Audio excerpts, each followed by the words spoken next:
Thank you so much, and thank you for pronouncing all these names so beautifully, because usually people say, oh, these are unpronounceable names, or just... So here we are. I'm the Director of Literature Across Frontiers. Literature Across Frontiers is a European platform for literary exchange, translation, and policy debate. So we pack quite a lot into what we do, into our activities, and we work with, essentially what we're trying to do is really what it says on the label, on the tin. We try to encourage more literary exchange, more translation, and especially of literatures that maybe are not, that well known or are less translated. And what usually happens is that these are literatures, at least in Europe, which are written in the smaller languages. As you all know, Europe is a multilingual continent. We've been having some upheaval there recently because Britain, which is where we are based, well, not Britain, I shouldn't be saying that. Some people in Britain decided they don't want to be part of the European Union, and that upset a lot of other people like myself. We are actually based in Wales, and Wales is a bilingual place. We have an author from Wales here who can confirm that. She also mentioned that yesterday. And we have English spoken, and we have also Welsh spoken and written. There are a number of writers who write in Welsh. And so we have a kind of, heightened sensitivity towards bilingualism, multilingualism, and of course multilingualism is what we encounter here in India. And I'm always amazed at how many languages people speak. It's usually would be their native language, but they may have a Indian language from their mother, and then they have another one from their father, and then they have one which is spoken in the location where they live, and so on. So I've encountered people here who are completely comfortable with 4 or 5 languages, including English or in addition to English. So that's really marvelous. I know that translation between Indian languages is something that maybe needs more attention. And what we have been trying to do here is bring literary Europe closer to literary India. And we have been doing this in different ways. We generally work with the whole spectrum of professionals working in the field of literature and books. So we work, of course, with writers, we work with translators, with publishers, and we work with festivals. We now have a program called Literary Europe Live, which is a project that is supported by the European Union, and generally we've had actually funding for the past 15 years from the European Union. That's kept us going and made it possible for us to do all this work that we've been doing. And we have been trying to, as I said, connect Europe with India. So we have been, for example, organizing translation workshops where poets spend a week together and they translate each other's work into their language. So we have worked in India with languages, from the kind of large ones like Hindi or Malayalam to smaller ones like Manipuri. We've worked with poets who write in Marathi, in Kannada, and Bengali, of course, and also Khasi, for example. There is a very important connection between Wales and Meghalaya, and so we have been kind of following all these paths and making more and more connections. So we now have a kind of network of contacts of people who have worked with us and who have then kept in touch amongst themselves and have been maybe working on more translations or co-writing collaborative writing, and so on. We have also been working with festivals, and this year we are bringing 12 authors who go to 6 Indian festivals, including, of course, the magnificent Jaipur festival. And if you take this card, you can actually scan the code, or you can go to the link here, and you can download a digital brochure which will give you information about the authors. So I won't be spending too much time introducing them, because most of them are here. Not all the authors we have brought here are here, but I'll just say a few words in introduction. And then what we thought we would do is each of these speakers would come up maybe with an idea of, what could be done between their country, between an organization they are related to, or just what they would like to do as an author, maybe with India. Would they like to get translated? Would they like to recommend an Indian author to their publisher, etc.? There's all sorts of things one can think of. So I'll start with Eluned. I'll just introduce everyone by name very quickly, and then we'll kind of come back to each of you. So Eluned Gramich is a Welsh-German author. She lives in Germany. She speaks German, English, and Welsh, and she writes in English and Welsh. And she's an award-winning author. She actually won an important award in Wales with her debut book, and which is set in Japan. And maybe she can tell us also about that and how she could transfer that experience to maybe doing something here. Clare Azzopardi is from Malta. She writes in Maltese, and she writes for adults and children. She's a much-loved children's author in Malta, and kids really love her books. And I've seen her in workshops with children, and she really encourages and inspires children to read. She has a short novel, a novella for teenagers, and you can, if you go to that brochure, and you also have your cards here, you can actually again download this, an extract from that novella, and read it digitally. We've gone almost completely digital. We just have these cards here, and otherwise you can do things on your mobile device. Rumena, also I forgot to say that Clare actually is also connected with a very important cultural organization called Initiamed in Malta, which organizes a wonderful festival, literary festival of Mediterranean literature. Rumena is an author and an academic. She teaches at the University of Skopje. She's from Macedonia. She writes in Macedonian, and her forte are short stories. And she also is a distinguished translator of literature written in English. On my left, I have Inga Zolude from Latvia. Inga is an author with quite a number of books. You have, what, 5 books by now? Yes? More? 5.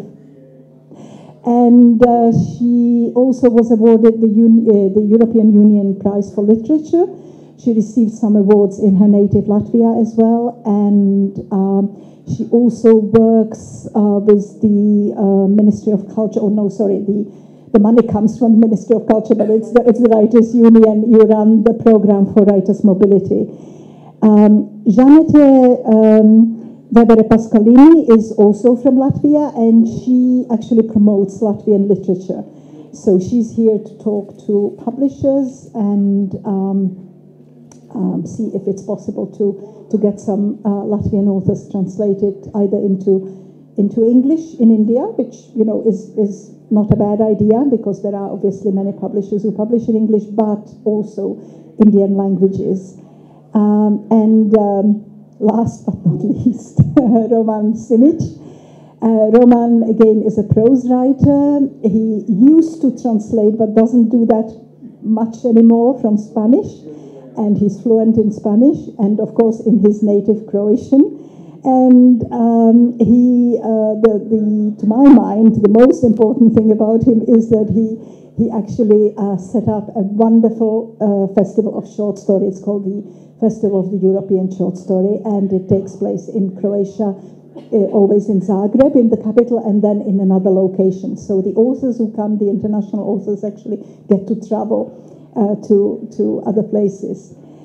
So I'll go back to Eluned now, and I'll ask her to tell us about her ideas and what inspired her here during the few days that we've spent here.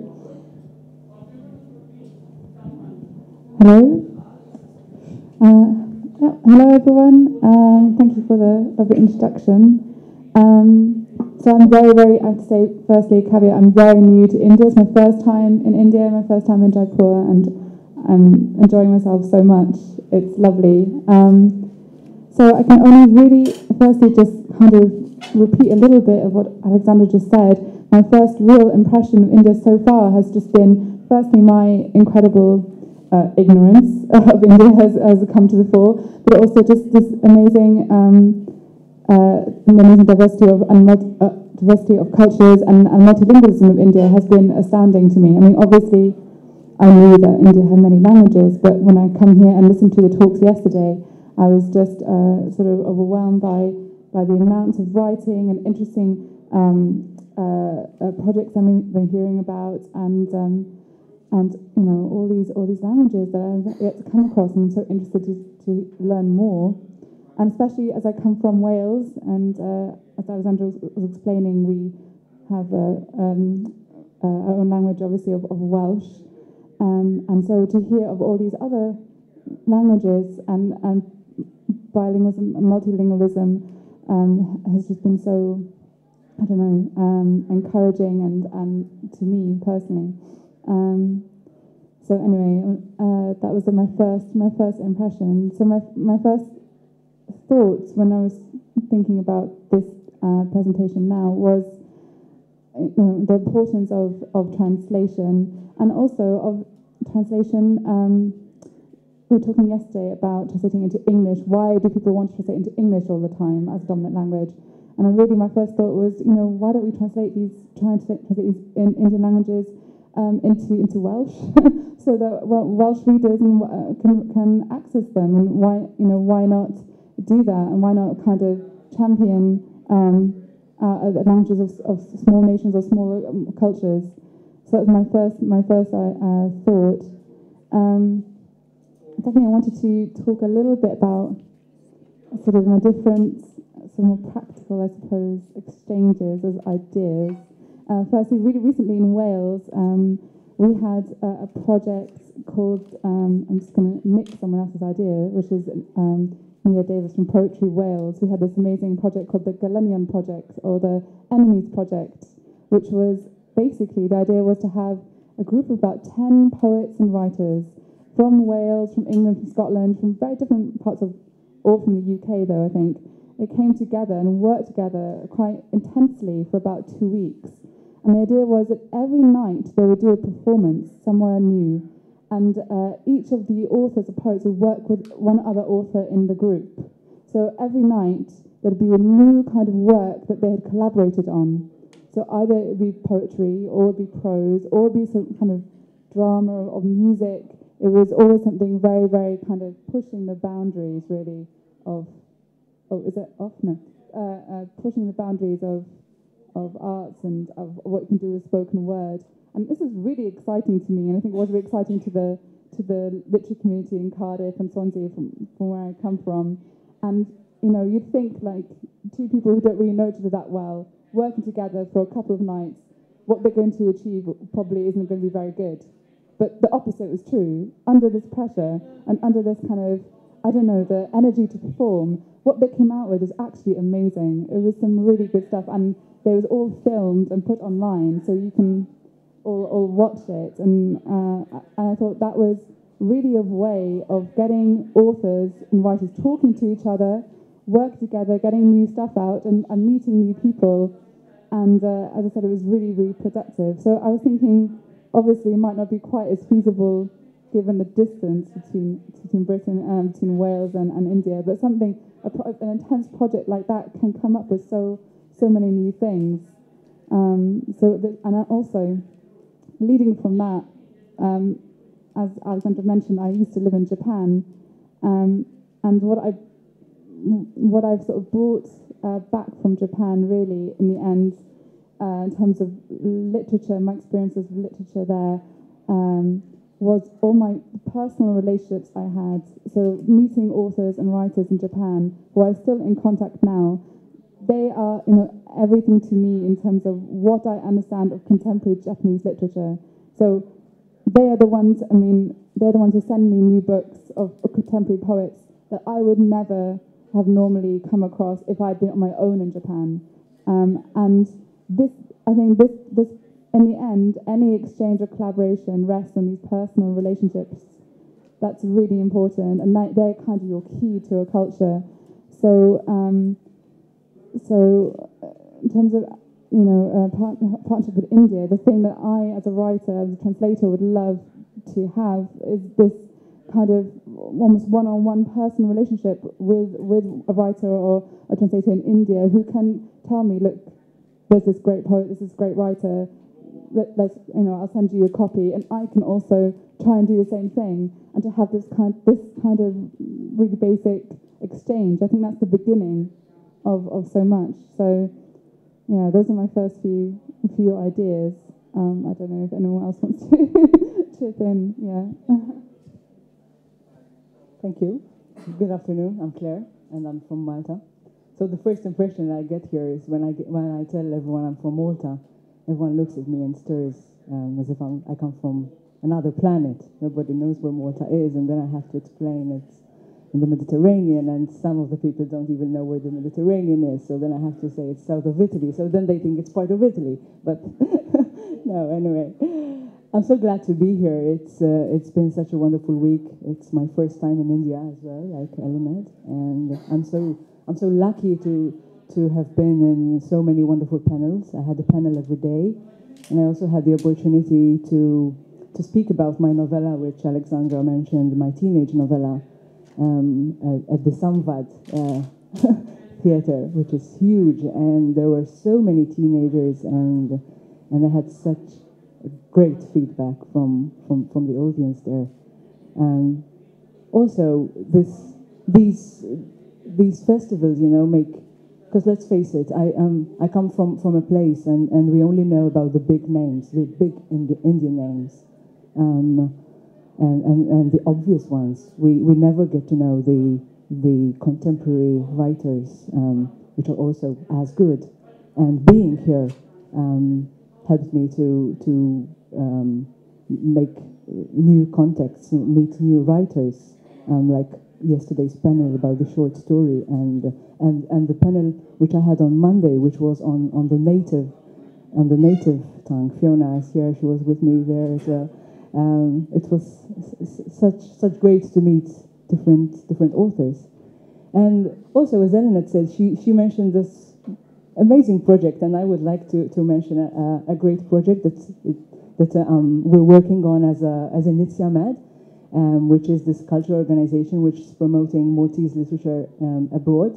It's called Poetry in Potato Bags, and what we're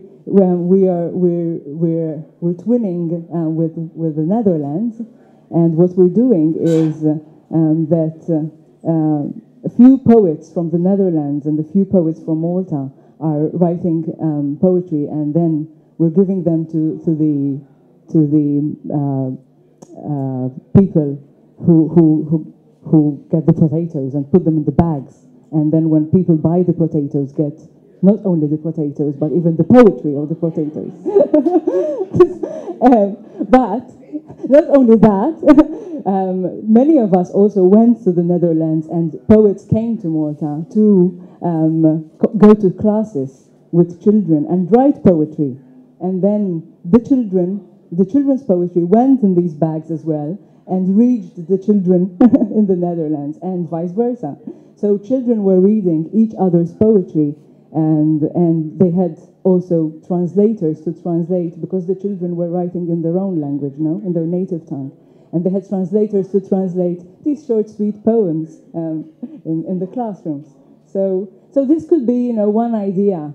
Eluned mentioned a few, and this is an idea that it's taking place at the moment, because Malta, Valletta is going to be the cultural capital next year of Europe, 2018, and so is the Netherlands, and so this could, there could be so many projects and even little ones with not a lot of money, and that could take place.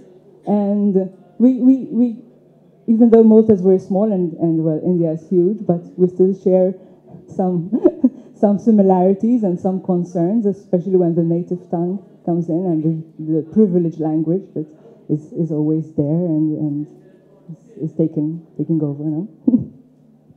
Yeah, okay, it's okay for now, because there are 4 more. Well, thank you. That was very interesting. It's also my first time in India, though not in Jaipur. I was in Chennai at the Hindu Lit for Life Festival before this. I find India extremely stimulating to the senses and also to the mind. And it's difficult for me to sleep because of all the impressions that I get all the time. I'm amazed by both festivals. Hindu Lit for Life was smaller, but also the sessions were incredibly well organized and very informative, and the audience was very intelligent and very responsive to. Actually, they were asking a lot of questions, and we had discussions with them and so on. Of course, this festival is enormous. I'm a little bit flabbergasted by its scale, coming from Macedonia, which is very small, a little bit bigger than Malta. I'm just not used to this kind of scale of things, but nevertheless, I don't find anything unpleasant anywhere. It's really a place of extremes, but I find these extremes quite wonderful. Now, enough of me trying to seduce you, with my compliments of India, but they're sincere. But I would like to continue somehow an exchange, or start an exchange somehow with getting Indian authors translated into Macedonian, and maybe vice versa. But what I'm really interested in is now quite the opposite, just to get Indian authors. And it's not something that we haven't done. There was a project a while ago that I want to talk about, and this was within the Struga Poetry Evenings Festival. It's a quite large festival for Macedonia. It usually has about 150 poets or so that come from all around the globe. And we've had authors from India participate, but they normally are just poets. One of them was Sudeep Sen, who has been just coming back to Macedonia a lot because of that. And Rajivan Tachompoil, I remember, was another poet that we really enjoyed having at that festival. I was working there at the time. But what I found, we had an off-festival program, and I think that this is something that this festival could implement, or any other festival in India, or any of the festivals that you guys know of, or in Europe, is that, in fact, before the festival or after the festival, there could be a translation workshop that's organized, which could focus on translating languages, translating literature of India, let's say, into not just English, obviously, rather, I'm talking about the other languages in India apart from English. Also, it could be literature written in English, but translating it into a lot of smaller languages, or just various languages of the world. And what you have then, if you have writers and translators, you could have them work together for several days. And obviously there will not be situations where you have translators of that particular language who know both languages, but it does work with a medium language like English. And regardless of the fact that, the best translation is a direct translation, this is something worthwhile. Because we did this at the Struga Poetry Evenings. we did it on a smaller scale by actually taking the poet laureate, the Macedonian poet laureate who won the Macedonian prize that year, and then we translated him into 6 various languages. And they were usually, the people who came to translate were people who were at the festival already, but were also translators, and they were working with students. So that was really wonderful that also a lot of talented students of languages and translation were able to then work with these writers and also get to know a lot of the poets. And I think that this should not only be limited to poetry, though poetry is really easy to translate as and not easy to translate, but it's simpler in terms of scale, right? But it's just as a post or pre-festival activity, it really helps, especially because it gets people to get to know each other, to get to know each other's works very well. And in the case, for instance, with Sudeep Sen and other writers who were there at the workshop, because Sudeep was there also as he was translating in the translators workshop.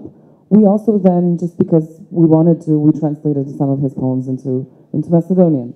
So, and it created a lasting relationship. So I think these kinds of activities, especially at festivals that have funding, can be really beneficial to translating from smaller languages or lesser known languages into also smaller or lesser known languages. Yes, no, it's fine. Thanks, Rumena.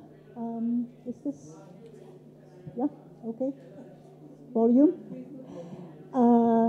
Thank you so much. I'm happy to report. Well, first of all, I'll actually mention another thing, another activity Literature Across Frontiers is engaged in. We launched a fellowship last year, which is one of the fellowships supported by the Charles Wallace India Trust. There are several of them in Britain already. They are either for writers or for translators. What we did, because we are based at a university, at Aberystwyth University, we actually thought it would be interesting to launch a fellowship for writers who are also translators or translators who also write. And the balance of the two is not kind of determined. It's up to everyone. But we would like to explore or let the person who gets the fellowship explore that kind of relationship between writing and translation, which is an important one. And it's also something we do with the workshops that I mentioned earlier, that we have poets who are also translators, or maybe they have never translated anything before in their lives, but they are interested in the process, and they actually discover, quite a lot through that. So that's something I wanted to mention. So what you were talking about is, it's a slightly different model, because it would be a group of people who translate each other through a bridge language, which is usually English, but it can be another language.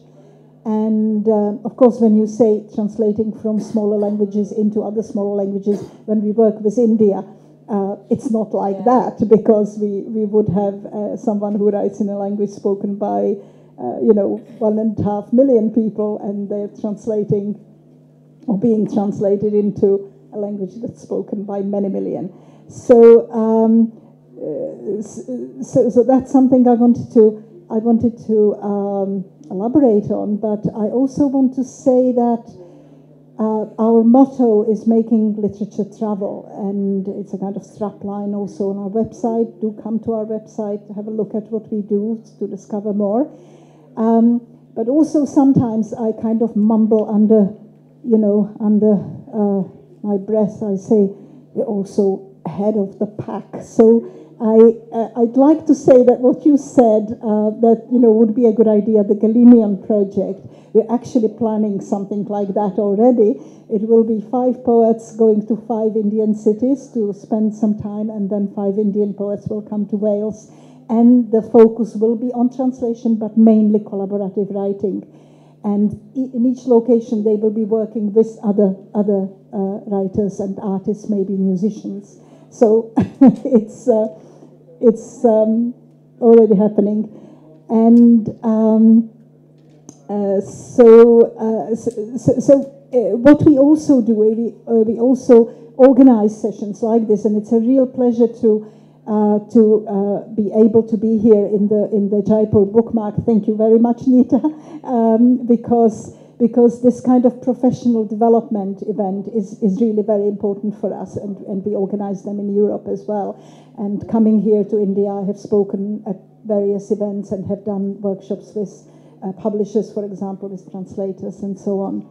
So now I'll ask Inga to give us her idea or ideas. Hi, I come from Latvia, which is a country of 2.5 million inhabitants altogether. And Latvian is the state language spoken approximately about 1.5 million people. And I write in Latvian.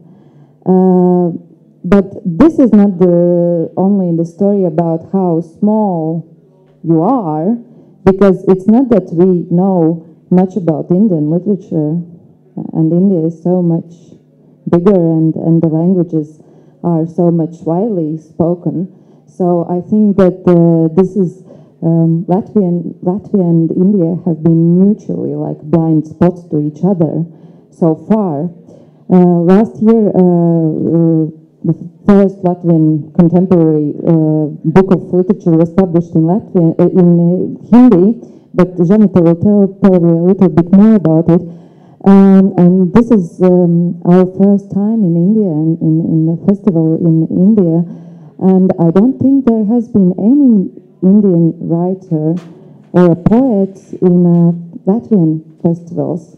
And we have two big international festivals, one of poetry and one of prose, with long tradition. So, however, we have also in Latvia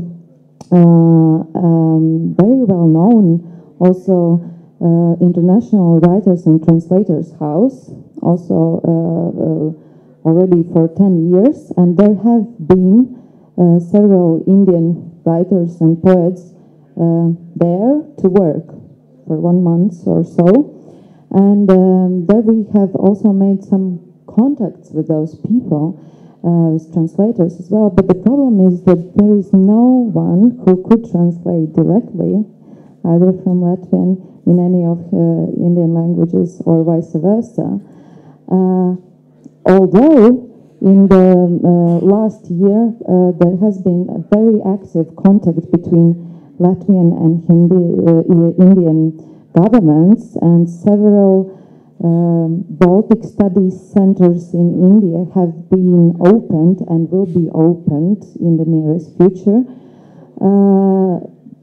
Still, there are professors working there from Latvia who can't also be even editors of those books, because they realize that their language knowledge is not sufficient.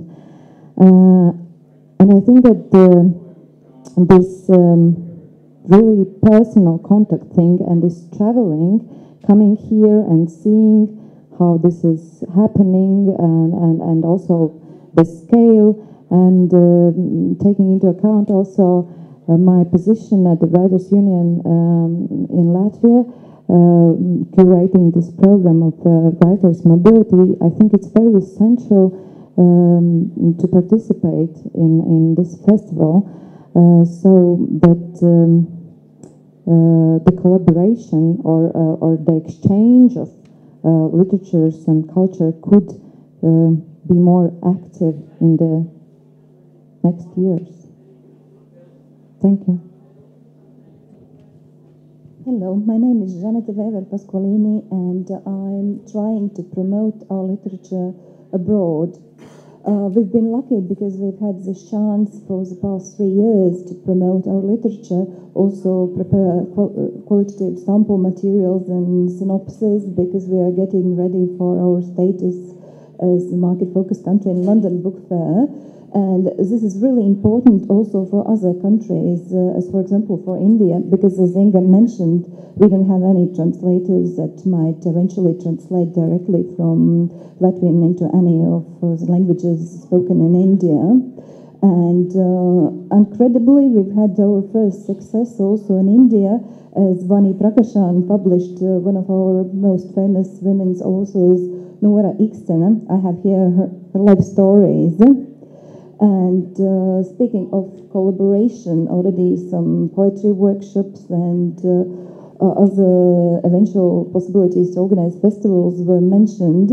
But yesterday we spoke with the publisher of Vani Prakashan that it would be very interesting also to collaborate in children's literature, for example, promoting art, because we went through our children's catalogue and we discovered there are some nice ideas how we could work together.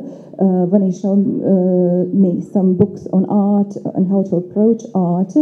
And we have also some children's books that are dedicated to art. And they're also presented in a very entertaining way. Those are art detectives.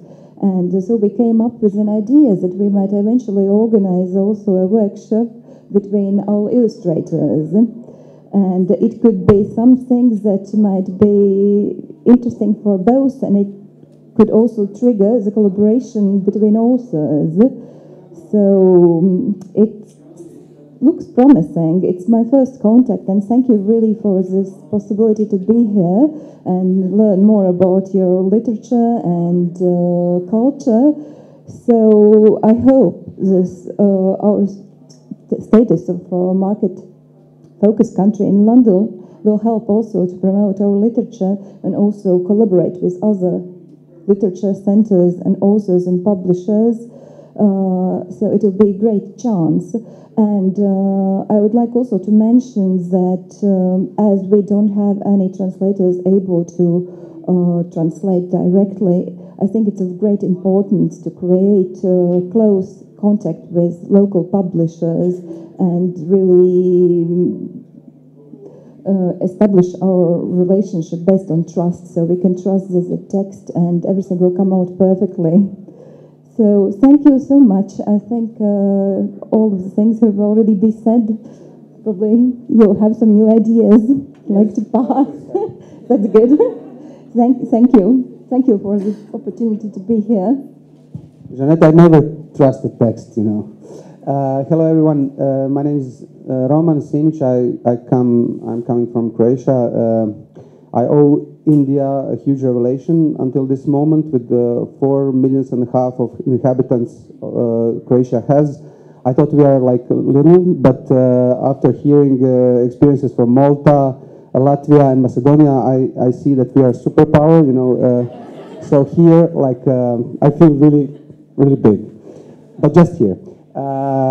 Anyhow, since we are few, not in comparison with mentioned states, but since we are really few, each one of us has to do various tasks. So I'm in one person, I'm a writer, I'm an editor, and I'm a literary director of a literary festival.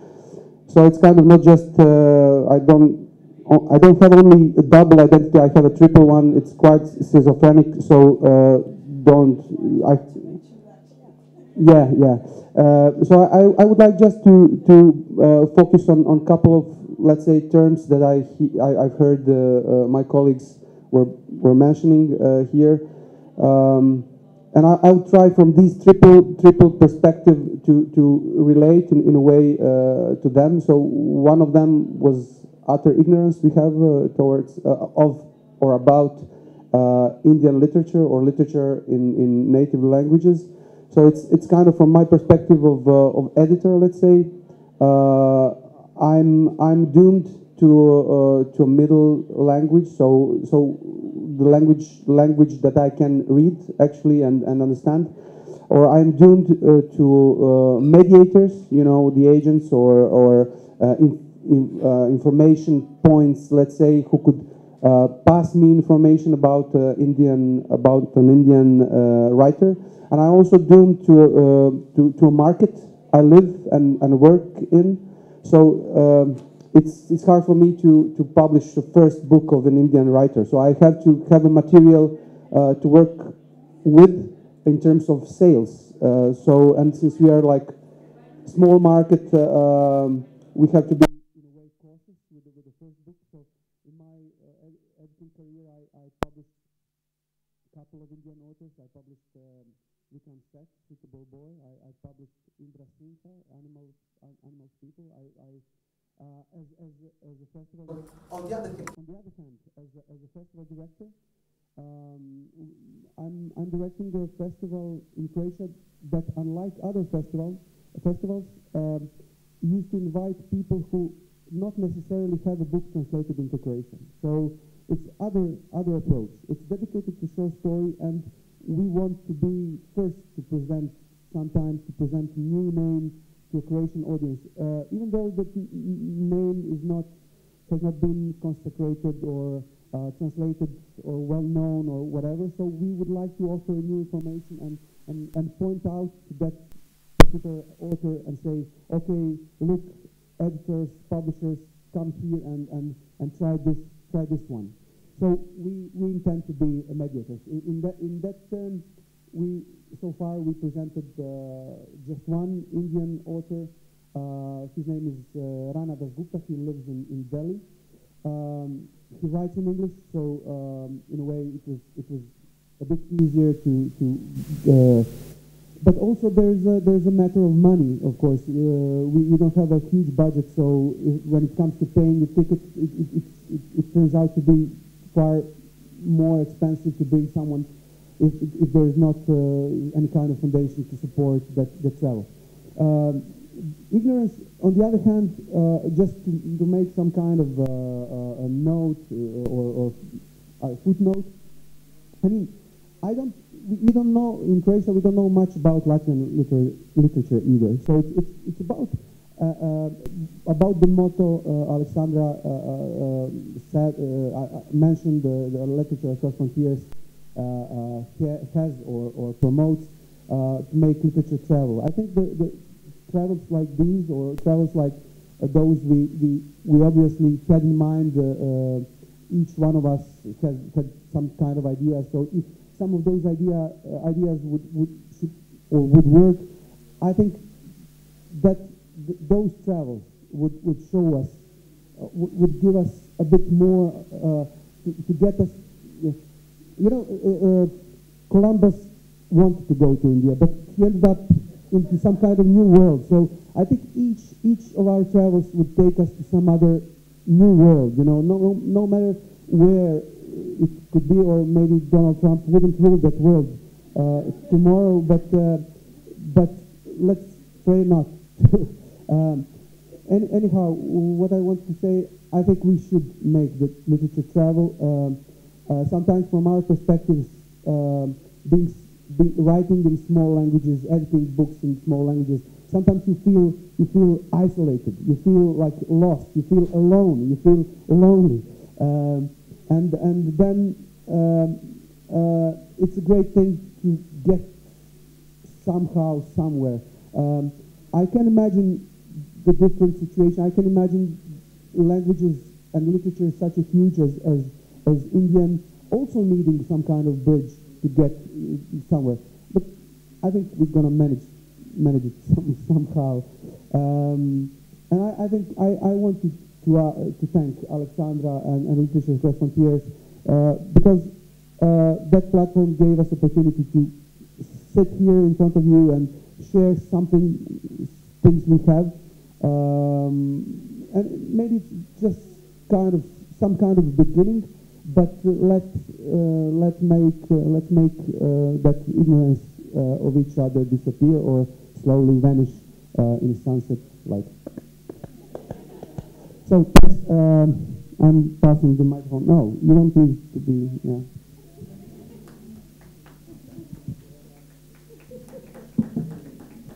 Yeah, it's very nice. Thank you. Thank you, Roman. Thank you, everyone. One more thing to mention, actually, you were talking about these off-festival events, and that's another thing we have been already doing in India, because the workshops that I mentioned always happen before a festival, and sometimes they are hosted by the festival, sometimes we manage to do it on our own, but the idea is that then the immediate outcome is actually a poetry performance which is showcased at a festival, and that gives a kind of goal to the group, and you really feel that there is a group dynamic when you see the people on the stage, because it's not that they met 5 minutes before their reading, which is what normally happens at festivals. They have spent a week together, working together, exploring each other's work through translation, and it really shows you. It's quite magical. So I'll stop here, and I will ask the audience to if they have any questions. Can I just add? Isn't these workshops are in Wales, right? The workshops of the writers with the seven. No, we've done them. We've done them in how many? About 20 countries with 50 languages. And in India, we have done a workshop like this every year in a different location. So the latest one was last November, and it was hosted by the Chandigarh Literature Festival, and it was great. It was also fantastic to be in a city which is so unlike any other Indian city. We definitely had those kinds of workshops. I know that were organized in Wales. That Igor Isakovsky, who was part of this, who's the head of this important publishing house and called Blesuk, he just, after that, it had huge impact, because then after that he published a whole lot of Welsh authors into Macedonian. So you would say these two countries are, they're both very small. The languages are spoken by not that many speakers, but then the literature is readily available by contemporary writers. So it really works, and I really encourage those kinds of week-long workshops are really marvelous. Yeah, generally what we try to do with our projects is to encourage this kind of ongoing cooperation. We had a very big project in the Balkans, which involved basically all the countries in the Balkans: Turkey, Georgia, Armenia, Greece, and out of that came a number of books as well, including translated by Igor Isakovsky, who sadly is no longer with us, but he was one of those people who really take things further. He was a writer, translator, publisher, and if you worked with him, you knew that something was going to happen down the line. Yeah. So now, questions, please.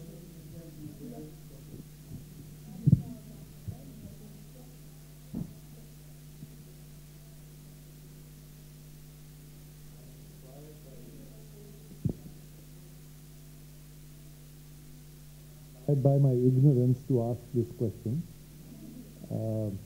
I've heard a lot about translations happening in poetry and probably in fiction. I just wanted to know, what is the kind of interest in most of your countries in spiritual Indian literature of ancient wisdom? Is there some kind of interest, or is it something that probably people haven't thought of?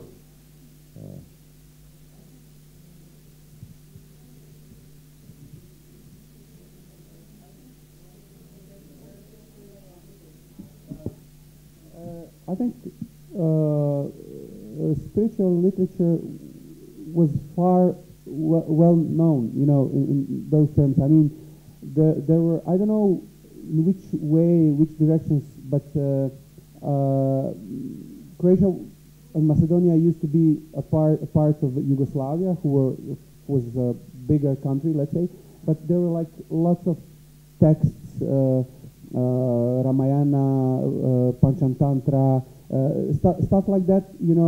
Some Vedic texts, some texts by Krishnamurti, but there were like lots of books of this particular subject. So I wasn't thinking, I wasn't talking about those, but just like fiction. But I would say that there were like quite often quite.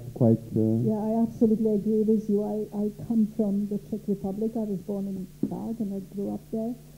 And this kind of writing actually was almost far too popular, you know. It's what we want to discover is contemporary writing. We want to discover contemporary writing that goes beyond the big names writing in English. I know also, because I have been coming to India every year, I know that there are also English language writers who are younger, who again are not known at all, they're not translated. So that's the writing we want to discover. Firstly, I must compliment all of you, and because this is a very, this is a damn good idea that, as you said, that you, when you come to India, you will discover a totally new world altogether. Because of the kind of diversity of languages we have, and the kind of deep, ancient wisdom that our country has. So I think it's a damn good thing. That is, Ich heiße Rajendra, and my father is your Frau Gramich. I was trying to find your book, but I didn't get any your book in the book festival here. Okay. I mean, this is the point actually, that some of these writers do not have a book in English. Roman has one.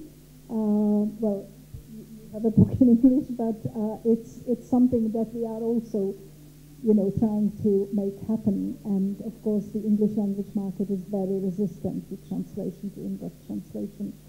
And it's nice to see Facebook friends in the audience. Hello. This is Roman. I just want to tell you that if you're really having problems with getting airfares for writers from here, just come and see me after.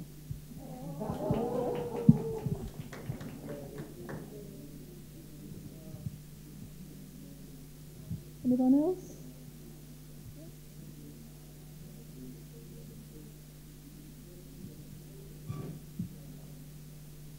So when it comes to the translations that you're talking about, does it entail work which has been published or work which has come online somewhere in any form, like in a blog or something? You mean the translations that come out of the workshops?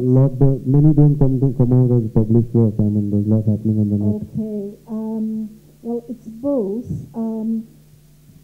With our workshops, and then maybe you can comment on what happens with your workshops, but we don't insist that the work is published or that it's published immediately, because it often takes some time for the person who make the translations to be happy with them, to make sure that they are properly, polished, and to find a publisher.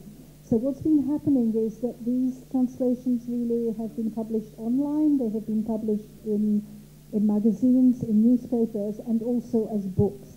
So you have a situation basically that you have, let's say, 8 poets who meet. They translate each other's work, and then one of them really becomes quite obsessed with the work of somebody from that group. So then they continue translating them, and a book appears 2 years later. Or it may be just a few poems from that workshop published in a magazine. So it really varies. What we are planning to do now is actually gather the materials from all these, which is really, we talk about probably thousands of translations by now, but we want to kind of get an overview of all these workshops and what has happened in them, and publish that online. It's quite an undertaking. We specifically want to do this with the workshops in India because it's more manageable. We have so far done 8 of them, and it will be easier to somehow contain that in a publication. But obviously not all of it will be published, not all the outcomes will be published, because there's quite a few. We actually had a workshop, for instance, in Lithuania, where we had poets from quite a number of countries, and we ended up with 200 translations, so you have a whole book. But is there any point in publishing that as an anthology? Because you have, translations from different languages. There's often nothing that kind of connects the poets apart from the fact that they have been working like this. So this is why we haven't been publishing anthologies from these workshops. This was the workshops that I'm talking about happened quite a while ago. And unfortunately, due to changes in the management of the festival, the translation workshop was dropped. And I'm looking forward to somehow organizing something in the future that's, or maybe not within the festival, but nevertheless somehow. But at the time, the poetry festival itself would then publish a book containing the translations of the poems in various languages, and there were many, apart from European languages like Spanish and French, and then of course English. There were also languages like Hebrew and Arabic, etc. So then of course it was the authors themselves had the translations, and as Alexandra said, and they could use them in any way they wanted. But this was not something that was anyhow financially. There's no financial interest in any of this. The translators were just really happy to be part of the whole project, and then the authors were just able to use these translations as they saw fit. Of course, they could publish them also in various forms or put them in their portfolio. But as Alexandra said, a lot of these translations, in fact, then triggered collaborations between those authors, and then actually eventually books coming out in a particular language. Just one more thing from the perspective of an editor. I don't know if you are aware, but sometimes we are like taking part in this, like in cultures and cultural spaces where sometimes there's no one who could translate a book from one language to another. I mean, there's no one in Croatia being able. I mean, we have, for example, for Finnish language, we have just one person able to translate. So if you want to translate anything from Finnish, you must address that person. If there's no one, you cannot actually do it from original, and it's like our doom, our destiny. Sometimes I feel I have to put some kind of note of disagreement. Sometimes the literary workshop is not enough. I mean, you can equip someone who already has some tools. You can help him or her. In my opinion, as an editor, because I work with many translators, and yesterday it was a very interesting conversation here on this place about translating and translation as a kind of translator space as a space to respect, of course, to trust translator, of course. I agree completely, but at the end of the day, I must deliver translation to Croatian to audience I address. So it's kind of, sometimes you work with thrilling people, you learn from good translator a lot, but sometimes you really have to give a hand, and if it's hopeless, then it's hopeless. I know it's my I have to be not cynical, but kind of pessimistic at little point. But yeah, sorry for that. I'm normally a optimistic guy. Really, trust me. I'm afraid that's all we have time for. Sorry, I think we have to now stop here, but we can step outside and we can chat outside. So thank you very much for coming here. Give the speakers a round of applause, and thank you.